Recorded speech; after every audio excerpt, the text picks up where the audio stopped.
পথে দেখা হলো। কথা ছিল মুখ ফিরিয়ে উল্টো পথে ফিরে যাব।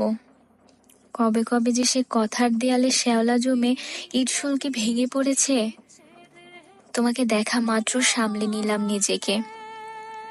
টের পেলাম কপালে বিন্দু বিন্দু ঘাম।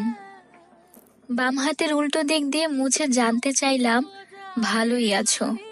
শরীরটা কেমন ভেঙে পড়েছে মনে হলো। অযত্নে বেড়ে ওঠা দাড়ি গোফের ভেতর সেই চিরচেনা হাসি। ভালোই আছো দেখলাম। 2-4 মিনিট গেল, ঘুচলো কথা, ঘুচলো অভিনয়। কিছু তুমি কিছু আমি দেখিয়ে প্রমাণ করে দিলাম কেউ কারো ছাড়া কম ভালো নেই।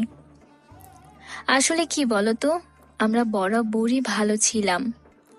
একসাথে অথবা দূরত্বে ভালোই থাকি। শুধু একটা মন খারাপের পর্দা এসে আমাদের ঢেকে দিলে কখনো হাত দিয়ে সরিয়ে দেই, অথবা কখনো এর ভিতরেই নিজেকে ঢেকে নেই। যাবার সময় তুমি বলে গেলে কপালের লিখন না যায় খণ্ডন। আমি ভিতরে একটা দীর্ঘ নিঃশ্বাস গোপন করে হাসলাম। আর তুমিও নিজেকে আড়াল করার উসিলায় রিকশা ডেকে নিলে। আমি জানি না আমাদের ভাগ্যে কি ছিল আর কি খণ্ডায়নি। আমি তো বেশ ভালোই আছি।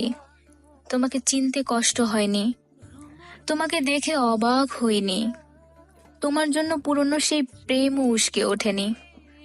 তবে আগে চাইতাম তুমি আর কখনো আমার সামনে না আসো।